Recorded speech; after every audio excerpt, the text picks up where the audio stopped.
Welcome, everyone, to today's meetup.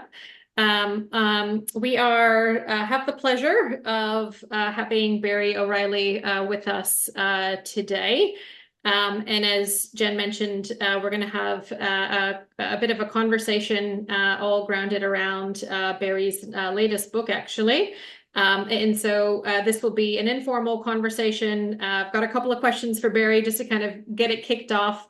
But as ideas and insights or things that you would like to add, please drop them into the chat and I will invite you into the conversation just to help to facilitate the flow. But very excited for this today. So maybe just a bit of an intro on Barry. Barry is an entrepreneur, an executive advisor. He's a best-selling author, and he works with leadership teams and companies to help redesign how their organizations perform, how they make decisions, how they decide. So we'll talk a little bit about that today. And how they innovate at scale. He's also the co-founder of Nobody Studios, which is a top 10 global AI venture studio.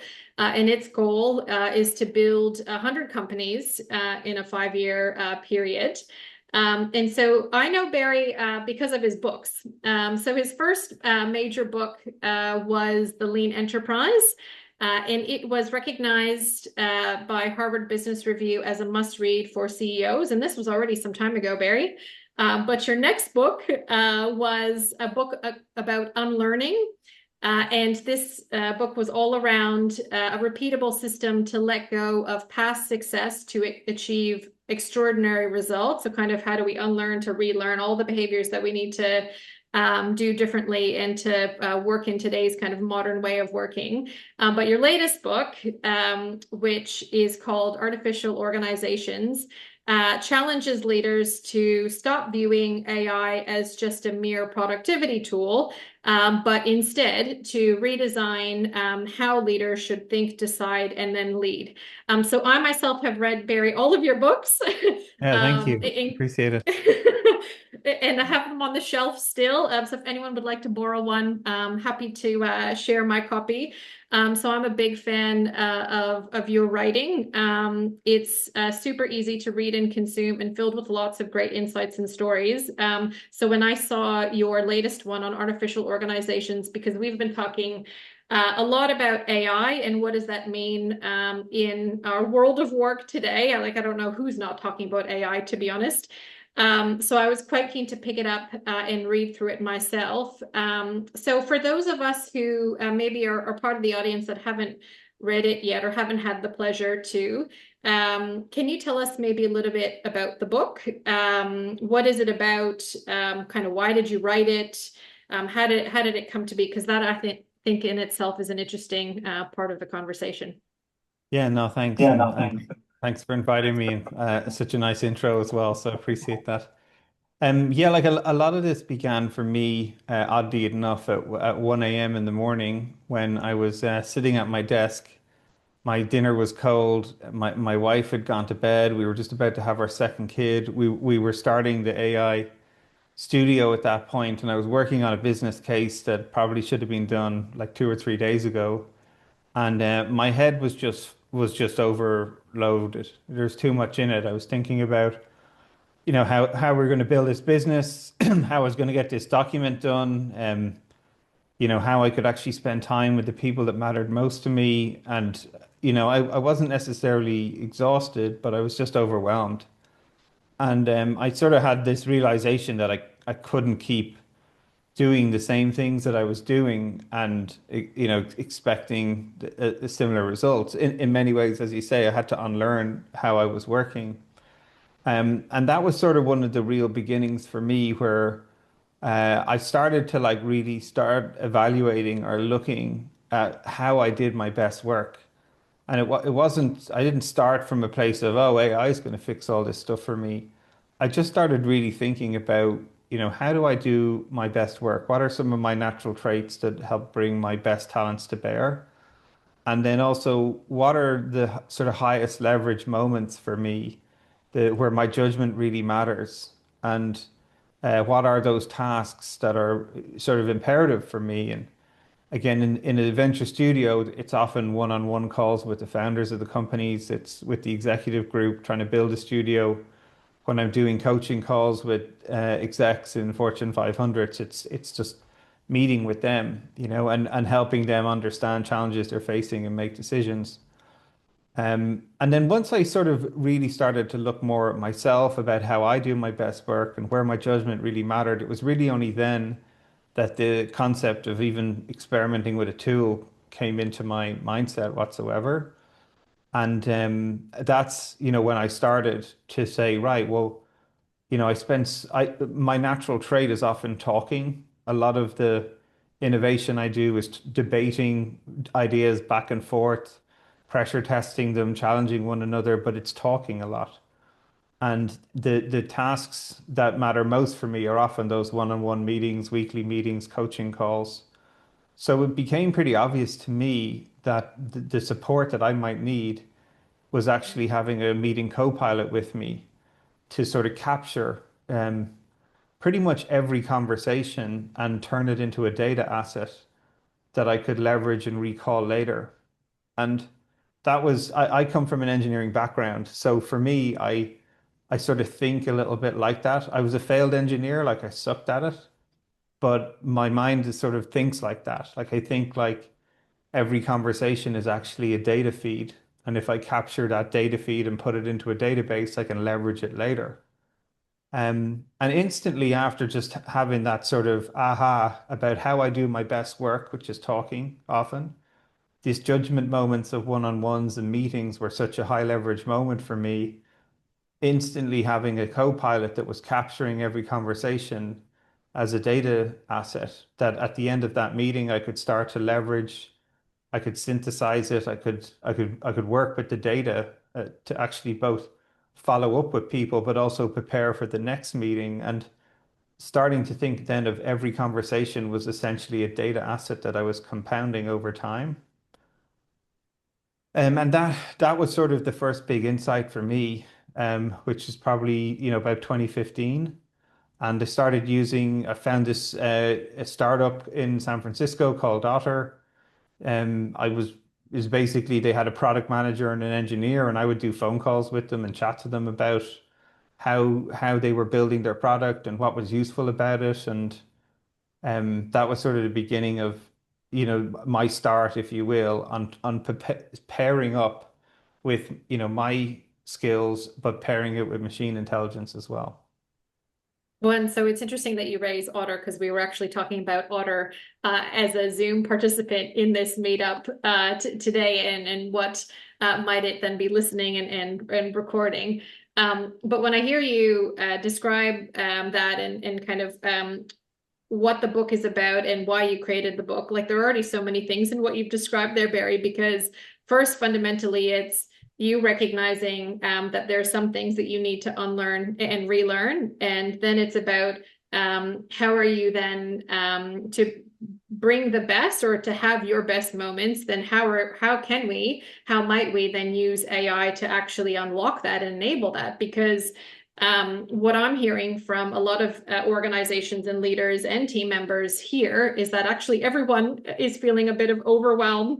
Everyone is needing to think about how might they manage through the day to day or the things that they have to get done because we've got too much of it. And so how might we then think about then using AI or then tools to then help them bring the best to themselves? And so you've taken a very very not a simple example, but a very tangible one to then describe how you were then thinking about what does that then mean for you in your context. And so what motivation then, and I think you then wrote the book on that. So was that then the motivation? So kind of the process that you then went through with that, you've then written down effectively. Is that how you would describe it, or?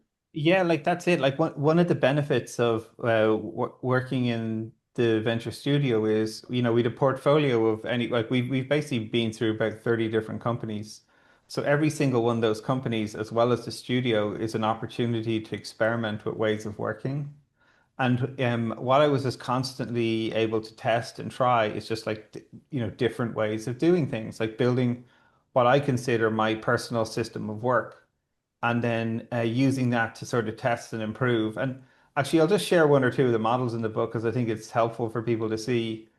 Like one of the sort of first ahas for me was this idea of like the leadership system, right? So what we saw very early in building these companies was most people were just sort of bolting AI onto what they were existing doing, right? They were working in exactly the same way, but they would draft an email quicker, they would summarize a document faster, or more, what has become a real problem is they generate output quicker, without doing the actual rigor of the thinking to support the output. So we used to have like found, especially by 2000 and sort of, I would say end of 22, certainly into 23, we suddenly started meeting founders that would show up with like a go-to-market strategy, ideal customer profile, like a financial model, like these perfect data rooms that you would be like going, wow, this is so much work. Like how have you put so much time and effort into this? But instantly you'd ask them three or four questions and you realize that they had just used the tool to generate all these documents as output. So they were moving the sort of knowledge and the mental arithmetic just onto someone else. They weren't doing the work themselves. So, and this is what sort of happens, right? People start off with this productivity mindset that I'm going to do things faster, but they don't use the rigor. So again, creating output faster is just actually the worst thing you can do to a colleague, is because you're putting the mental arithmetic tax onto them to review your work, right? So we saw that very, very early. And then for me, the notion of performance was in the example I gave in the beginning. Like when I was working with people, because I was capturing and transcribing the information, I could synthesize our calls very quickly. I had patterns where I would say, pull out the top five themes from this call, and what are the four or five key issues that we discussed, two or three quotes that exemplify the conversation, our actions, next steps, owners, due dates. And I would be able to send that email to people like almost instantaneously after meetings. And people initially started getting freaked out because they didn't know how I could listen and then suddenly have this sort of supporting artifact with it. But I also did another thing is when I had meetings with people, one, I would send an agenda. Only one in four people actually have agendas in meetings. Two, I would describe the decision that I wanted us to make in those meetings. And three, I'd provide all the support information to make the decision that I think we need to. So when I started meeting with people, then like I would be showing up prepared to say, right, this session is about making a decision on which customer profile we're going to focus on and what's the supporting go-to-market with it. So people sort of knew that they couldn't just sort of like wander in and meetings were around decisions. We were focusing sessions around making decisions and then moving on, right? It wasn't sort of us trying to remember what we spoke about last week and people looking for documents and someone doing a presentation and everyone just sitting there. It's a decision forum. So that just led to higher performance, right? People had higher expectations of how you work, what you demand of one another, but ultimately in the purpose of making decisions, what I call decision velocity in the book, with decision advantage, another key metric supporting information to make those decisions. So your performance just goes up, and then ultimately the sort of the perfect scenario is that you suddenly, when you have all these support mechanisms around you that are capturing information, you're not losing anything, you suddenly have this feeling of like less anxiety or less nervousness or less, I have to remember everything. And you can suddenly be fully present with people. And this is one of the things I found on the meetings. I wasn't worried about trying to capture every note and forget in case I forget something. Plus the last meeting I was in, trying to remember what I did, and I had this calmness, and I could really like listen to people and really focus with them. And people noticed and mentioned those things because I knew. I could be fully present with people. And one of the things that's the most important part of high stakes decision making in the face of uncertainty is that you're actually calm when you're making those decisions. If you're overwhelmed, anxious, or running from one thing to another, afraid you're losing information, you're not in a good place to make high stakes decisions. Right. So this is sort of again where the benefits just started compounding, compounding, compounding. And for me, that was redesigning fundamentally how I worked, which again is a continual process. But for that, that's what, I started getting to a whole different perspective about what it meant to show up for my teammates and the problems we were trying to solve. And so what you're talking there about, again, very tangible in that you were using AI or the tools to help you in the meeting as a bit of a post output synthesis recapture or capture back, but then also then for preparation. So to even set up the meeting in the right way, then do we have the right information? What decision do we then need to make? Which in a time right now, which those critical decisions or those decisions that we feel like are critical, whether they are or not, I guess we can get some help with that too. But it feels like that's increased now. We're making those Yeah. all the time. So our ability then to do those with calmness, to your point, then actually is going to be a strategic differentiator, not just for a leader, but for an organization. Yeah, like a fun activity might make you laugh or might make you cry.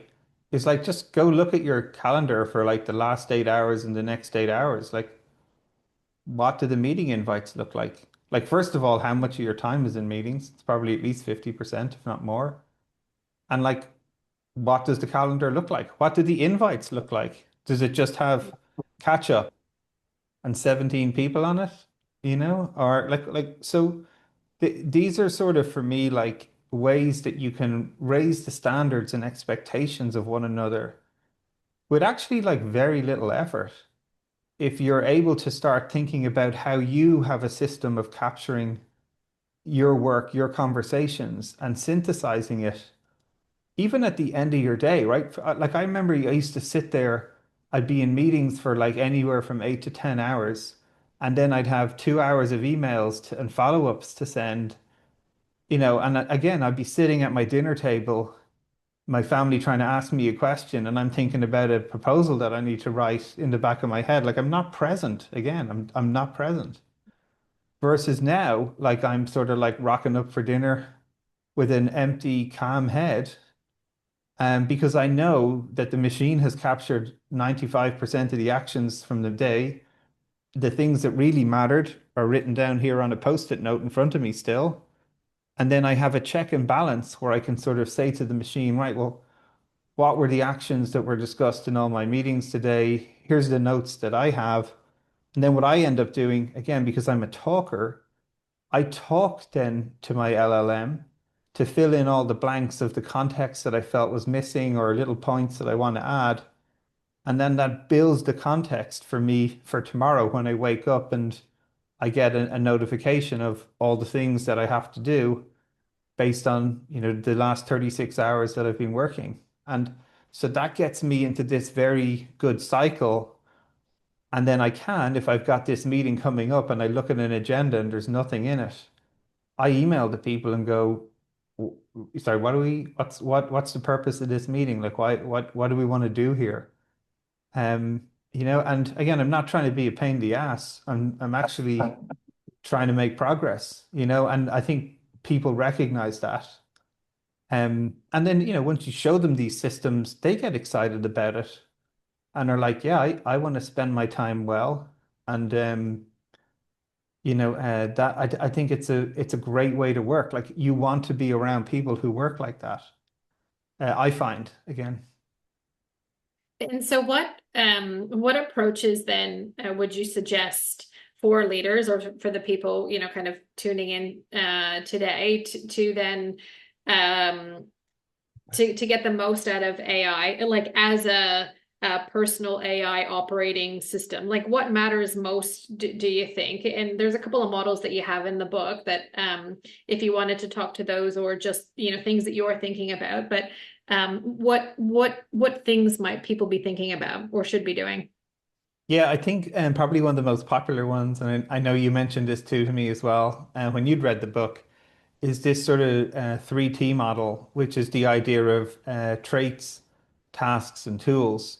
And it's a little bit like the story I told at the top. You see, when most people hear about AI, the first thing they do is start trying to use a tool.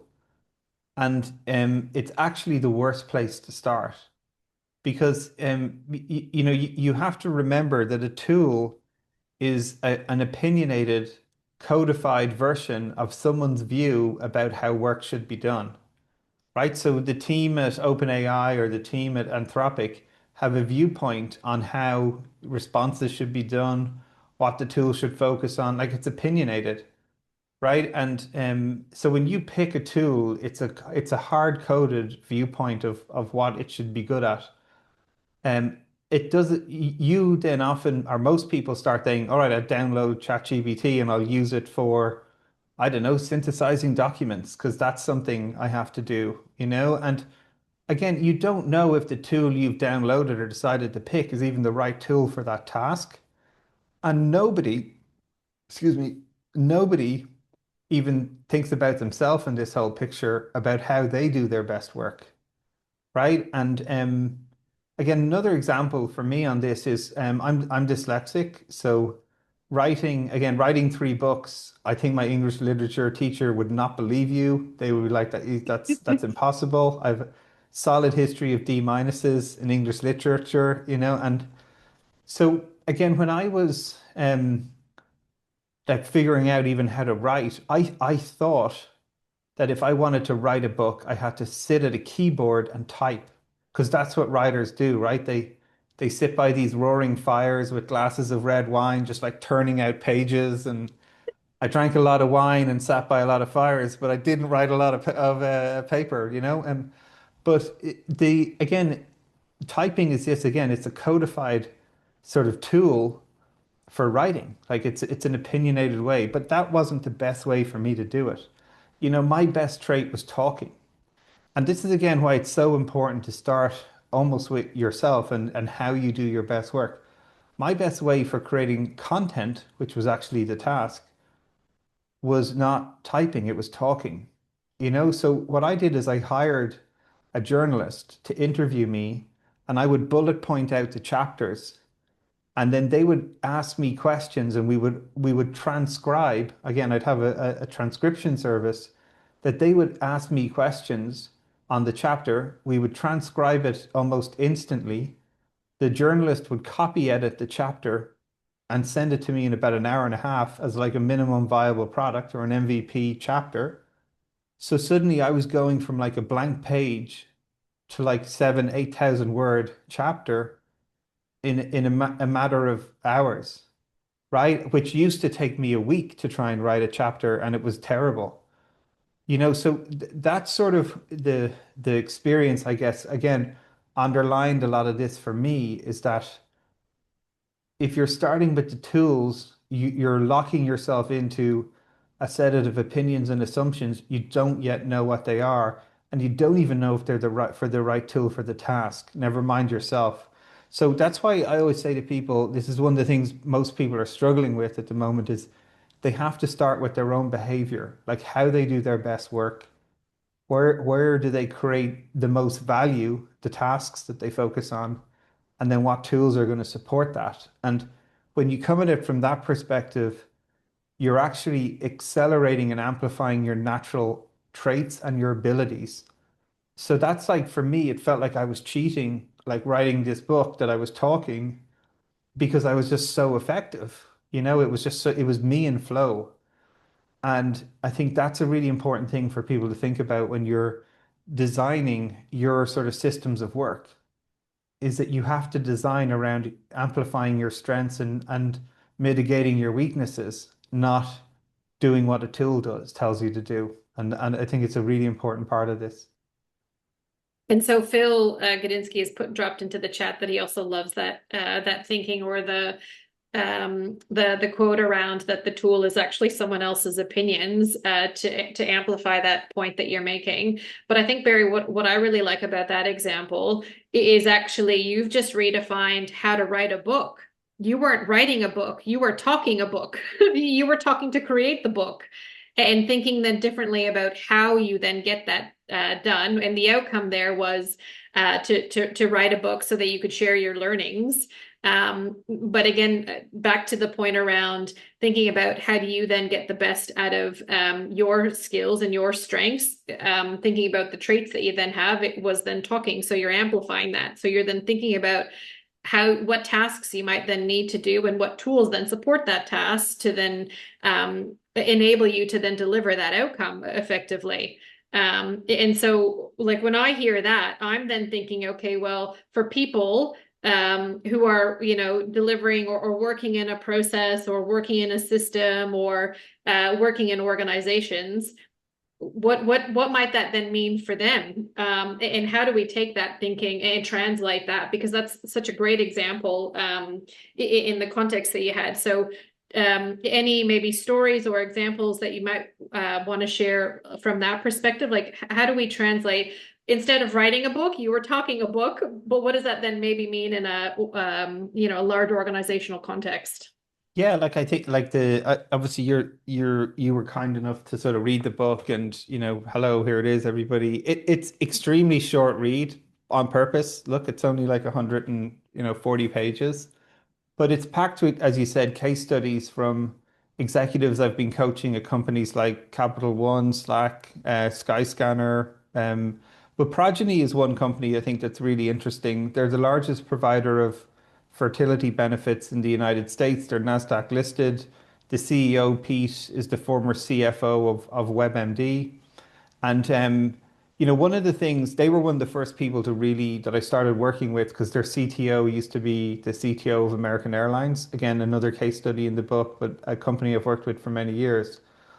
And one of the things that was great about Pete is one of the first things he said is, I'll be the first person to go through this training. I'm going to figure out how I can use this to accelerate how I work. So, and then the other part he said that was quite important was, I want to use these tools to elevate people, not eliminate them. I wanted them to create more capacity for them to do creative problem solving and try and reduce the amount of administrative, repetitive work necessary. But, it's a time suck. And for me, that was sort of a great way of a leader sort of setting context, creating safety, and also role modeling. And this is probably, I think, the most important part. I talk about this a lot in the book. Andrew Phillips as well, the CTO of Skyscanner, encouraging all these execs to role model how they're trying to use these tools to improve their day-to-day work. And it's not a case of knowing all the answers because nobody does. Anyone who tells you they know how this is going to end and what tools are the best and where the future is going is literally lying. Nobody knows, right? We're learning together. So the most important part about that is you have to share the knowledge that you're generating with other people to, encourage them, first of all, to show and really understand personally how these tools work, what they're good at, what they're not good at. But it also debunks the myth of it's not possible to do that here. And, a lot of people are working in regulated environments where they're like, oh, I can't do this because we're highly regulated and so forth. Again, I can share loads of case studies from regulated companies, but if you're in the company and you're showing even the small ways you're doing innovation, it debunks the myth that it can't be done in your context, which again is another one of these sort of blockers that many people have. Is so that's what I constantly come up against is people come at the tools first. They try to use it on a task that they care about and the tool doesn't work, so they think the technology is not ready, or they don't have role models who are one creating safety leadership, setting the context of not getting eliminated people's jobs and that it's a chance to sort of improve the company. And then those leaders role modeling and sharing what they're trying, what's working, what's not working, what they're going to do differently. Like that's sort of for me the trifecta that you really need to have. And again, Pete's a great example of that. Obviously, case studies with Andrew Phillips, I've worked with Skyscanner for nearly 15 years since they were 30 people, right through now to like they're a huge company. Andrew was a grad actually when I started there. He was, and now he's the CTO. So it's a lot of these leaders. And again, I think one of the other great case studies in the book is with Slack, where I set up a mastermind of over 200 executives in North America, where every 2 weeks we would just upvote questions that people wanted to learn about, much like this forum you have here, and people would just come and share. What have they tried? What's working? What's not working? And that was executives all over North America, like in different companies. But it was a mastermind that we just used Slack as the platform and the company to host it. Um, so these things are the most important parts, I think, of it all. And so there you're touching on leaders going first, leaders role modeling. And then the thing actually that we're trying to then do is to share, is to learn, is to create that continuous learning environment, which means that we need to then have psychological safety and all the rest of the ingredients in the environment to enable that. So we've got a question from Leonie. Leonie, did you want to pop yourself off mute and ask your question? Because it's all around how might we figure out how we work best. Leonie, are you there? Sure. Yeah, I just wanted to know, because when you were first talking and you were talking about how you do your best work, that really landed with me because that's something that I'm interested in using AI for, and that's how I'm trying to use it at the moment. I go backwards and forwards and have conversations, and I use it more of as a collaborator and a thinking partner rather than just give me this output, cut and paste and dump and run, basically. So I was really interested to know in if we wanted to figure that out for ourselves, where do we start? Is there questions we could ask ourselves? Is there exercises we could do? Where do we start? Yeah, no, great question. Yeah, so AI as a thinking partner is actually title of chapter 4 in the book, just in case I don't know if you know that. Yeah, look, the most important thing that you just said there, for me anyway, is that the machine is not there to give you the answer. The machine is actually there to help you improve your thinking. So a lot of these, where I get people to start is like asking these questions like, how do I naturally think? How do I generate my best ideas? When do I feel most in flow? Right? And some people will be like, yeah, it's when I'm talking through things for me. Some people like writing. Some people like sketching on a whiteboard. Some people like to write and reflect, debate. Right? So everyone is sort of uniquely different about how they do this. And then when it comes to thinking about the tasks, it's like the question I often ask is, where does my judgment create the most value? And again, not every task deserves your attention. Some of it, people are really good at framing problems. Some people are good at making decisions. Some people are good at coaching, right? So this is sort of a really important part to just be aware of, again, where your judgment really matters. And then you can start to get into sort of the alignment of these types of things. So again, if one of your traits is talking, as I shared, and a high leverage task for me is coaching, absolutely having a meeting assistant, a transcription, and maybe an LLM to synthesize that work, super powerful. Yeah. Maybe if you're a visual person and your high level tasks is strategy development, using a digital board like Miro or Mural plus AI to help synthesize insights from that could be a way that you get the best out of your skills. So I think it's Yeah. just I always say you sort of look for what gives you energy. Where do you feel a lot of your energy comes from? Not just productivity, not that it's just done faster. And then that is sort of like there's some of the guiding signals I often share with people. Thank you. That's a great help. Oh, good Great question. question. Yeah, great question, Leonie. Thank you. We might go to Sura, if I've said your name correctly. Apologies if I haven't. Who's just popped in a question with some context as well. Sura, are you in a place to pop off mute and set up your It's question? actually it's actually Sorav, but all Oh, good. It oh, didn't get sorry. no. It's the labeling is incorrect somehow. Anyhow, no, sure, I can ask the question. So I work in payments, so it's just highly regulated, highly like there's a lot of sensitive data, customer identifying data, if you will, and we're always dealing with, things like data leakage prevention, compliance, and regulatory guidelines. So I mean, whilst we try to innovate as best as we can, we're very skeptical of how we can move forward on this journey. And that's pretty much what I'm writing, because there's always this fear that with a lot of these tools, where is the data hosted? What is the journey? How is it traveling?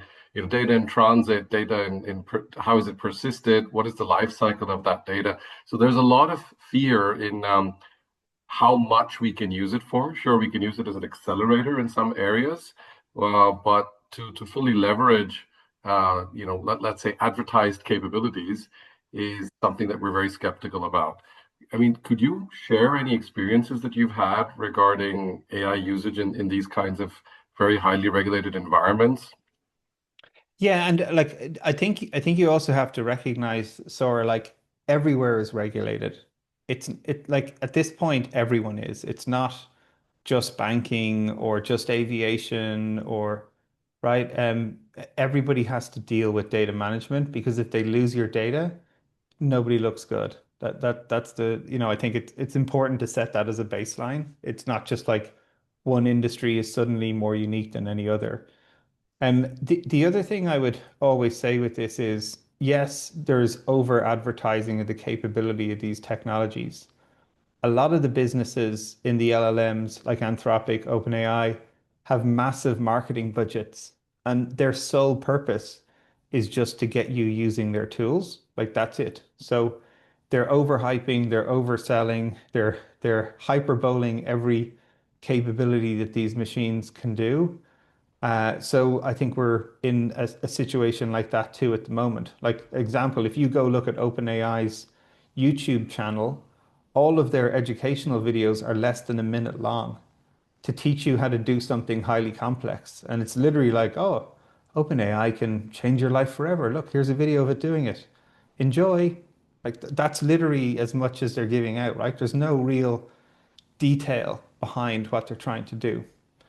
So, to make it practical for people, and this is one of the most important parts of the book, and I think if you read the Amazon reviews for this book, you'll see that like that's what people say, is I was trying to help people build a practical system that they could start with themselves, right? And again, you have to be aware of some of the choices you're making. Most people can't just download a suite of tools that they want and start using them in a corporate environment. It's not allowed, right? So you have to sort of figure out how, and this is why starting with your own personal traits and how you work is so important. You know, people have used notepads and writing things down for years and pieces of paper on desks being left behind. It's still data. But if you start using some of these tools in a sort of aware way about how it might be able to help you, what could be a risk of what information you should put into a tool versus who could get exposure to it versus is it safe to share, right? You can, again, you cannot learn this stuff in a book. You actually have to start doing it. You have to start experiencing it. You have to start understanding it. So for me, the practical steps are always getting people to think big, but start small and learn what works and what doesn't. And I can't tell you how many executives I've sat down with and told me they're in a Microsoft environment using Copilot and they think it's absolutely crap. It can't do any of the promises of what it says on the tin. And then they download a meeting Copilot or something like this, whether it's Otter or Granola or one of these very specific customized niche tools. and their mind is blown after a day of using it because it sits in a bunch of meetings with them and they're like, oh my gosh, this thing captured all of the actions, all of the follow-up. It's prompting me before meetings about what I need to do. Like they fall off their chair, right? So it's sort of this experience then understanding when they go and talk to their chief security officer and say, I want to download granola. But you can tell the reaction from the security people straight away is like, oh my gosh, we can't do it. It's a nightmare. It's going to expose things. How we need massive policies around it, right? So it's very hard for people to go from these experiences to a robust, safe system that they can roll out across these massive enterprise organizations. It's a pain for people inside these companies that want these capabilities that they can see in individual tools, but in wider platforms that are not necessarily 100% robust, but you buy the Microsoft stack for a reason, right? And so I think it's just helping people understand that it is a journey to get to the place you want to go. But there are places, and this is where I spend most of the time with the leadership teams.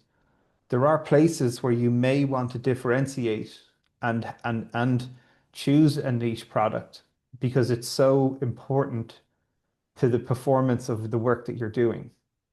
And some executives, especially the CEOs or C-suite, who are so busy, who have so much inbound of like this is their big problem at the moment. They're overwhelmed by these 15-page documents people keep sending them to review before meetings.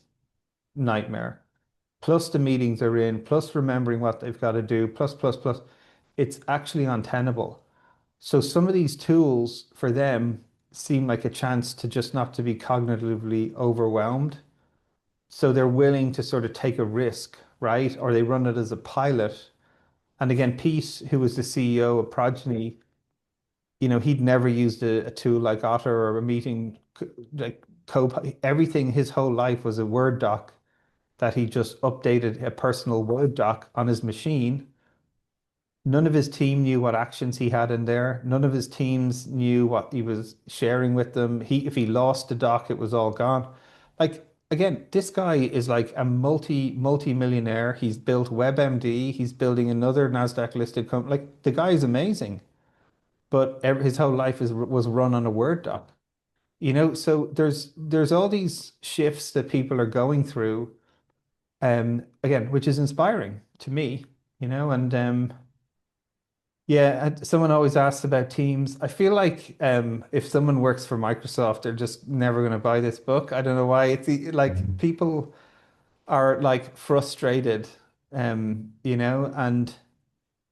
it's hard for all the points both you've brought up, Sora, and what I'm trying to share. Like, you can go fast and be risky, or you can go slow and be less risky. Um, and you have to make choices around it, I think.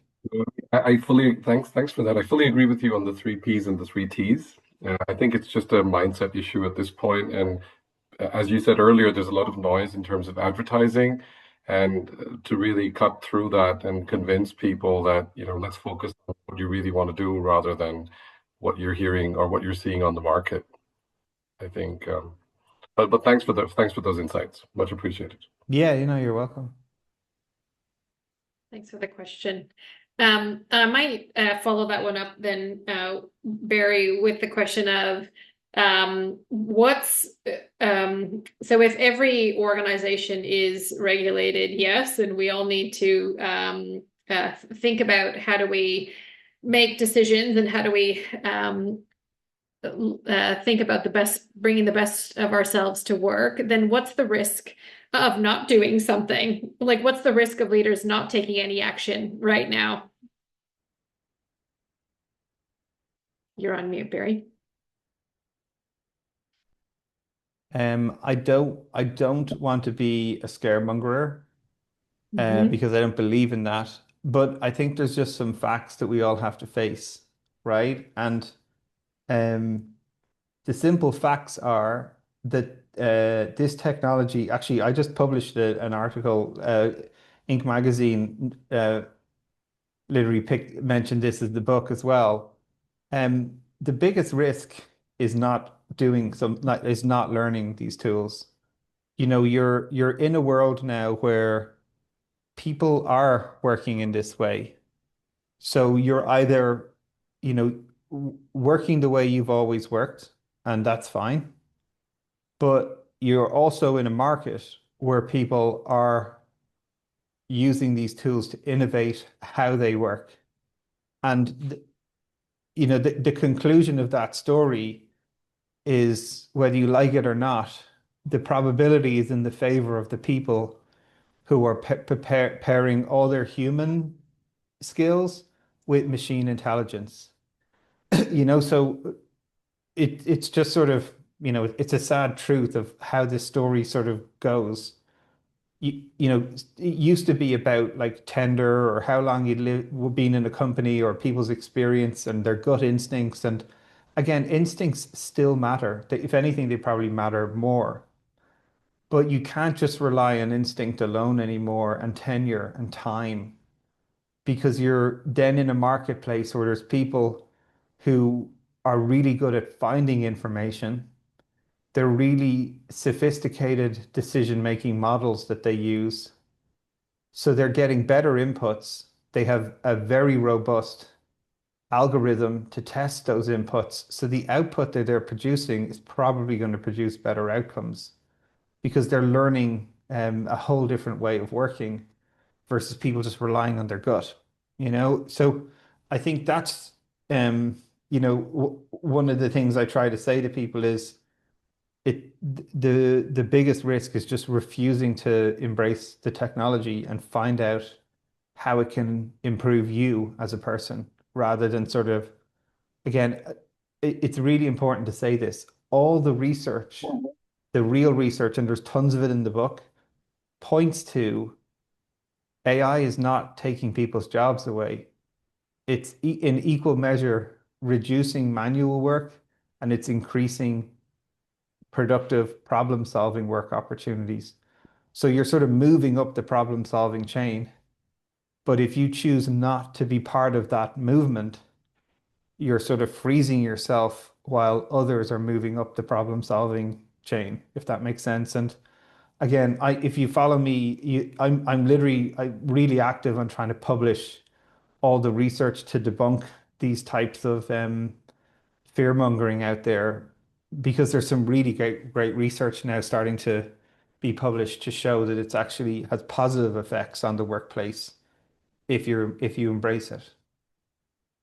Yeah, so that graph that you just shared there, I quite liked that one in the book, and I'm going to be using that one as Oh, a bit great. of that change catalyst, because I think for those, and maybe Saurav, this comes a little bit back to your question, but I think um, for individuals inside organizations trying to work out how do we influence my leader, or how do I influence the system, or how do I influence and start using AI, we need to almost talk about what the risk of not doing something is. And Martin, you've got a question maybe as a bit of a clarification if you wanted to kind of jump off mute and ask it just in terms of how we might think about positioning AI in those kind of conversations, whether it's just a thinking partner or an automation tool or whatnot. Did you want to pop off mute and ask it so it was clear? Yeah. So Barry, I picked up in your language instances where you talked about AI as tool, and then other instances where I'm sure I heard you talk about it as a thinking partner. And I wonder, in your mind, was that perhaps a slip of the tongue, or do you actually separate out use where sometimes you're just literally using it as a tool, like the transcribe this meeting for me, versus, I'm actually nutting out a difficult problem. Maybe now I'll use AI as a sort of thinking partner to work out approaches to a problem. And yeah, Yeah. is So, there, yeah, go ahead. yeah, great. Thanks for that question. Yeah, the answer is both ideas are true. Uh, and the reason, like AI is such a massive, broad term as well, right? So, um, again, specific parts of this technology, let's call it that, Some things it's really good at, like just crunching numbers. That's just a database. But like this idea of using AI as a thinking partner or technology as a thinking partner, I think it goes back to the question somebody was mentioned earlier, Leonie maybe, is like the reason I called the book Build Better Judgment, judgment specifically, that word speed and results, is because I believe the most important skill humans have is judgment. Like we need to own judgment in whether the machine or not, like we need to own it. And then everything in support of making judgment decisions, you recognize where humans are better and where machines are better. Right? Crunching huge data sets to look for anomaly patterns. That's not me, that's a machine, you know, and then using and this is why I talk a lot about decision advantage and decision velocity in the book. Velocity, obviously, the speed and frequency that we can make decisions. High companies make decisions frequently and move, but they also have decision advantage, right? Because they have great information to support that decision-making process. So for me, I talk a lot about building judgment systems. Again, human judgment systems, being aware of how you make choices and having judgment infrastructure in place, i.e., tools, technology that can get you the insights you need to support that decision-making process. So they're sort of like, if you will, the components you need. And then the behavior, which is AI as a thinking partner, is I am constantly saying to the machine, right, I'll give you an example from American Airlines. Misty is the VP of commercial technology there. Airline industry, really interesting, razor thin sort of margins. So you're constantly trying to find incremental innovations, but they can have a big impact because of the volume of flight and travel that you do. But what Misty would do, and there's a great podcast as well we did on this, is she would, her best ideas don't happen in the innovation workshop. They happen when she bumps into a customer problem, when she's on a plane or dealing with the staff or whatever. And then often the staff will have ideas, she'll have ideas. And what she would do is she would talk out the problem and then a potential solution, and then say to the machine, now I want you to go and model 4 different scenarios on this. And she'll pick some variables that matter. Let's just pick oil price as one because it's an easy one for us all to understand. Right? So model this business idea and give me 4 different scenarios in each of these continental markets on the assumption that the price of oil is $100 a barrel. And what if it goes up 10% or goes down 10%? Now run all those various different scenarios and give me potential outcomes for this potential idea. Right now, that can be done now in minutes versus that used to take months. Right? So that is, for me then, is she's not asking it to tell her the answer, but it's supporting the rigor of the thinking that strategic modeling and scenario planning that executives need to go through. And that for me is just yeah, the Trump variable classic. You know, but that like, you know, you're starting to bring this idea of, we go back to the last question, leaders who are building these decision-making frameworks compared to people that are going on gut. Sure, the gut person might win 1 in 100, but the quantitative probabilistic person with all the scenario planning is probably going to win the other 99. You know, and that's maybe the way I think about it, certainly, is that the skills are teaching people these disciplines of great decision making, quantitative analysis, looking at scenario planning, variables that matter. Like that's fascinating type of work that again most people would never have even dreamed of. They might be doing their algorithm in their head, but you can now expose that and codify it and improve it and share it. And you know, that just lifts performance.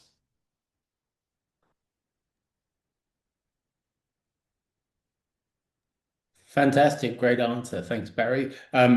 Particularly like the scenario planning. Always a great topic. And sort of interesting in terms of quality of decisions versus productivity of decisions, which is something that's sort of hard to measure, right? You now have AI, you can generate many scenarios, you can do a better job of role playing or, scenario planning. But at the end of the day, there's only one scenario that ends up being executed. So it's a sort of different metric for productivity there. It is, right? And again, this is again what it starts opening up, which for me is the most fun part, is you can start evaluating your decisions. Because if you're talking to a machine and you're like, here's the decision I'm going to make now after you laying out all these scenarios, and let's capture what all the variables were at this point in time. Because some outcomes, they don't happen instantaneously, right? They might take months.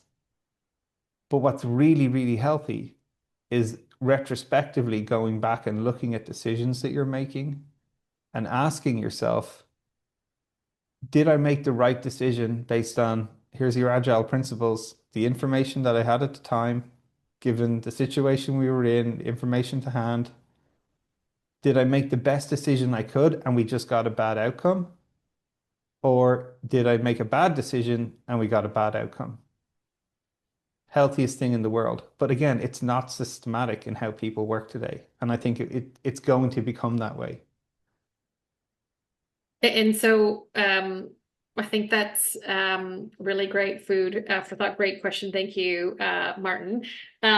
So that is our hour. And so Barry, if you had one thing, maybe as a suggestion, that's something for us to kind of do following this, and I'll say go read the book, because it is very practical and tangible. And there's the first chapter you've recorded, so those can listen to that even as a starting point. But is there something that you would suggest as one thing that we can take away? Yeah, so first of all, thanks for saving me having to do the cringy sales pitch. So I appreciate that. And thanks to everybody who's already bought the book, which is again, that's ultimate feedback to me. Yeah, but this idea of one thing, like starting with maybe one decision that you have in front of you, one meeting, one point of friction, like that's how to do this stuff is just, but start from thinking about how you do your best work. And then maybe what's that one task or decision that's in front of you, and then start looking at a tool. I think if you do that, you're going to fly. And yeah, look, again, the quality of questions tonight has been outstanding. So I can tell you've got a fantastic group here. And again, yeah, like I said at the top, I don't even think it's the end of the beginning. I think it's the end of the beginning of the beginning of beginning of the end with all this stuff. So I'm trying my best to share what I'm learning, and I just, I would encourage you all to do the same. And like I said, I think I put my contact stuff at the start. I'm primarily on LinkedIn, or whatever. So please, yeah, get in touch. Do tell me what you think of the book if you read it. And thank you very much for inviting me to share with the group. I really, really appreciate it. Thank you, Barry. On behalf of all of us, thank Bye. you for sharing, and thank you for being open. Because to your point, I think we're all facing this. We all need to focus in on me, Joe Matthews. I couldn't agree more. But because it starts with us individually, and then that's the evolution that'll then happen in the organizations that we're working within. So appreciate you sharing your thoughts and giving us some provoking ideas today, and then also taking the time to write your book and putting it down together. So appreciate it. Thank you, Barry. Yeah, and thanks like I everyone said, for joining. yeah, hopefully, my wife is Australian, so we may be we'll be in Australia for Christmas. Maybe we can do something then as well. I'll reach out and see if we can figure it out. Yeah, that sounds like a great idea. I'm looking forward to the follow-up already, and I know a few of the crew here would be too. So thanks everyone, and enjoy the rest of your evening.